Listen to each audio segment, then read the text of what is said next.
Les vraies voix Sud Radio, ça fait du clic sur les réseaux sociaux. Et toujours avec Félix Mathieu, ça va toujours Félix? Oui, écoutez, très bien. Vous aimez leurs blagues? Ah bah écoutez, oui, je cherche à surenchérir, mais vous avez tout donné. Oui. Je pense qu'il avait envie de nous mettre des pains.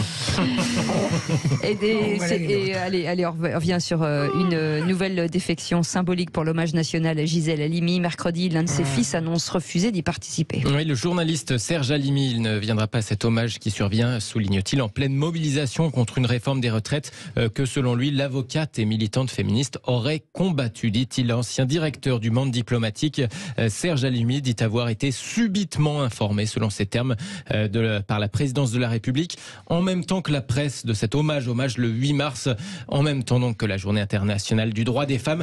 Je n'y participerai pas. La décision de l'Élysée intervient après plus de 2 ans de tergiversation et alors que le pays est mobilisé contre une réforme des retraites extrêmement injuste dont les femmes qui occupent les métiers les plus difficiles seront les premières victimes, souligne Serge Halimi dans une déclaration qu'il a transmise à l'AFP. Ma mère aurait défendu, dit-il, leur cause à ces femmes manifestées à leur côté le 8 mars. Ce sera la meilleure façon d'honorer sa mémoire et ses combats, ajoute le journaliste qui précise n'avoir jamais eu de contact avec l'Élysée ni avec aucun officiel depuis ce jour du 28 juillet 2020. La disparition de l'avocate et féministe Gisèle Halimi, elle était l'une des grandes figures de la dépénalisation de l'avortement. Elle avait 93 ans. Ce soir, les hommages sont nombreux. Gisèle Halimi, née en 1927 en Tunisie dans une famille judéo-berbère traditionnaliste, avait compris dès son enfance, disait-elle, qu'elle serait avocate. Je crois que je l'ai ressenti quand j'avais 10 ans. Je voulais dire non à cette injustice, contre moi d'abord, contre les autres filles. Une archive du 20h de France 2. En refusant de participer à cet hommage national, après-demain, Serge Halimi rejoint donc la position exprimée par l'association Choisir la cause des femmes, fondée par Gisèle Halimi et Simone de Beauvoir en 71. On en parlait ici même la semaine dernière. À l'inverse, l'avocat Jean-Yves Halimi, le frère de Serge, s'est dit très satisfait à l'annonce de cet hommage. J'ai toujours pensé qu'elle le méritait, dit cet autre fils de Gisèle Halimi. Et on continue, Philippe. En cette veille de jour de grève contre la réforme des retraites, beaucoup de hashtags en rapport avec ce mouvement se hissent dans les top tendances, Félix. Oui, exemple avec le hashtag 7 mars, on bloque tout. Parmi les opposants à cette réforme qui utilisent ce hashtag, beaucoup s'indignent encore de la une du Parisien aujourd'hui en France d'hier. Cette interview du ministre du Travail avec cette citation en exergue.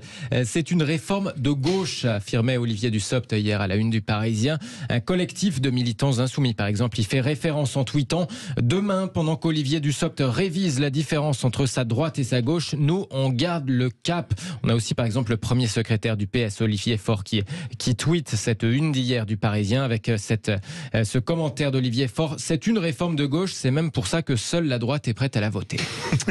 Une réaction peut-être, Philippe Bilger, sur Gisèle Halimi, oui, bien sûr. Si vous le permettez, Cécile, moi, pourquoi pas l'hommage national, hein, mais je suis pas emballé de toute manière. Mais heureusement qu'on a échappé à la panthéonisation qui aurait déchiré le pays encore plus. Il faut être sérieux. On peut pas faire du Panthéon une espèce de fourre-tout pour des gens tout à fait estimables qui ont parfois été formidables dans certains aspects de leur vie, mais tout de même, sinon, dans des siècles, Jean de Rideau et moi, on sera au Panthéon. Nous, l'occasion de bien se marrer. Vous remarquez, Cécile, c'est Philippe et moi, j'ai bien noté. Non, mais pour Bilger, nous on est à la fosse commune. Mais non, au contraire,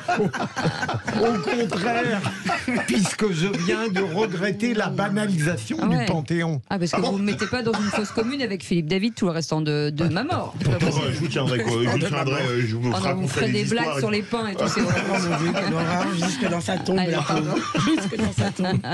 Allez, vous restez avec nous, on revient dans quelques instants.